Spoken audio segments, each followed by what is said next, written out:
A prisoner exchange between the United States and Iran has been completed, with 5 Americans on their way back to U.S. soil. The plane carrying the 5 former prisoners and 2 of their family members arrived in Qatar this morning.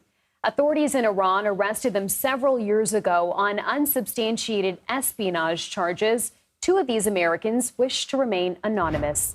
Now, one of the former detainees released a statement today thanking others for not forgetting his imprisonment in Iran. Siamak Namazi also pressed for the release of others detained or taken hostage around the world. Now, the U.S., meantime, has released 5 Iranian prisoners. 2 have returned to Iran, 2 are choosing to remain in the U.S., and 1 is moving to a third country. Washington is also unfreezing some $6 billion in Iranian funds from South Korea over to Switzerland and then on to Qatar as part of this deal. Biden administration officials say the money can only be used for humanitarian purposes. Let's bring in Eric Loeb now. He's a non-resident scholar with the Middle East Institute's Iran program and an associate professor of politics and international relations at Florida International University. Great to have you with us at this moment. What can you tell us about both the Americans and the Iranians who've been released through this deal?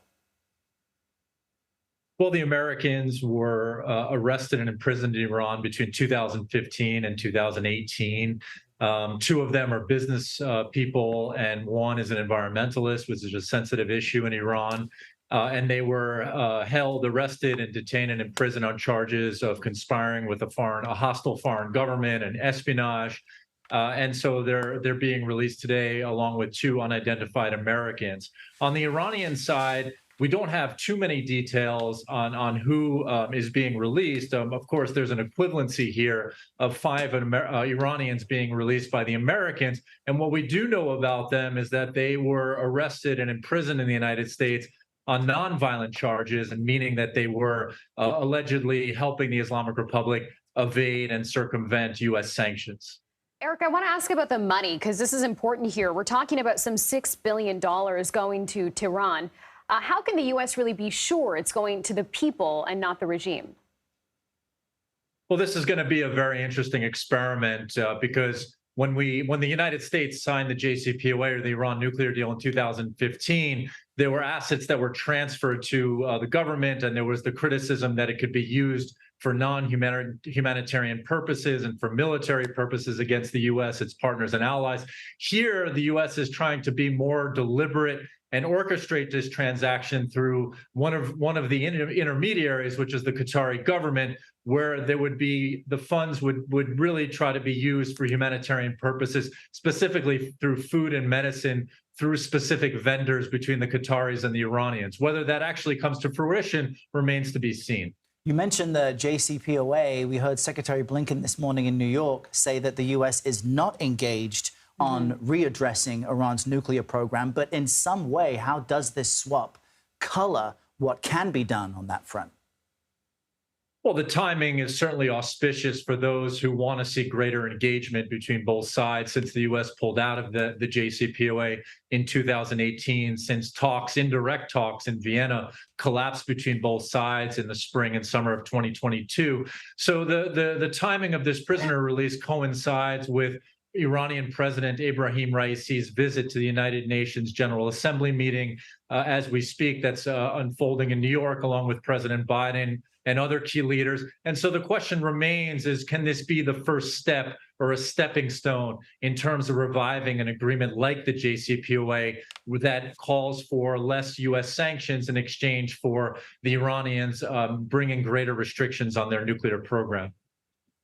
All right, Eric Loeb, we appreciate the insight. Thank you. Thanks so much. Thanks. President Biden is celebrating the release of those 5 Americans. That's right. And at this moment, they're on their way back to the United States, as we've mentioned, after being detained in Iran for several years. President Biden expressed his gratitude to both U.S. officials and international leaders involved in this agreement. He also said the U.S. would, quote, not stop working until all hostages and wrongfully detained Americans are brought home. U.S. Secretary of State Blinken also addressed the Americans' release earlier today. Today, their freedom, the freedom of these Americans, for so long unjustly imprisoned and detained in Iran, means some pretty basic things.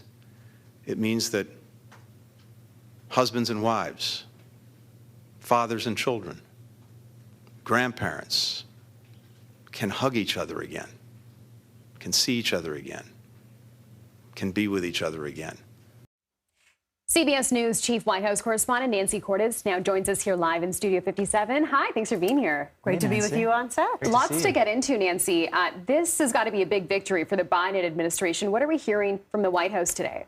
Well, the White House will argue that it is a victory anytime they can bring Americans home, particularly Americans who they believe were wrongfully detained. But it doesn't come without controversy. And there is a group of lawmakers and other policymakers throughout the U.S. who warn that anytime the U.S. makes a deal like this, it puts more Americans at risk around the world because our enemies, bad actors, might see, oh, look, if you take an American hostage, if you just wait long enough, you can get big bucks, you can get your people released from U.S. prisons or some other chit that you are that you've been holding out for. And so it is a double-edged sword. But what White House officials would argue is, what's the alternative? If we don't bring these Americans home, how much longer should they languish in prison?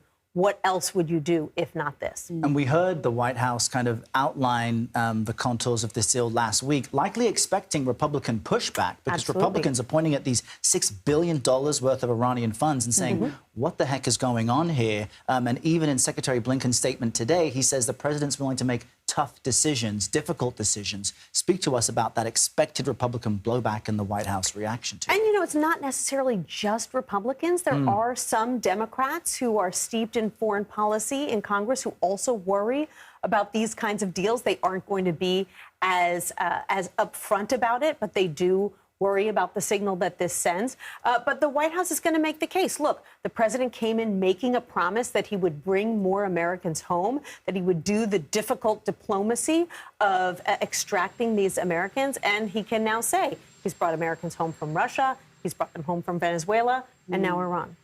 And the timing here also important to mention, Nancy. We know that the U.S. and Iran are set to meet at the UN tomorrow. Talk about how this deal could impact those talks tomorrow. Right. The UN General Assembly, once a year, you've got world leaders from all over the globe coming here to New York City. That's why we're here. President Biden is here in New York. And, he may make reference to this in his speech that he's expected to give tomorrow. But typically in these speeches, he goes, very big picture. He'll likely talk about Russia and the war on Ukraine. He'll likely talk about China and call China out. He'll point out the fact that the U.S. has been building its alliances in the Pacific and make some pointed reference to the fact that that China needs to be a better actor on the world stage and that the U.S. is trying to counter some of China's military buildup. So, he will talk about the environment. He may make reference to the fact that the U.S. has been able to bring these prisoners home. But it's not the kind of thing he wants to do a big victory lap on, because, again, the White House worries that it could send this signal that the U.S. is open for business when it comes to negotiating for hostages. Yeah, an important point to make, and we'll keep a close eye on what happens tomorrow. Nancy, thank you. You're welcome. Thanks, Nancy.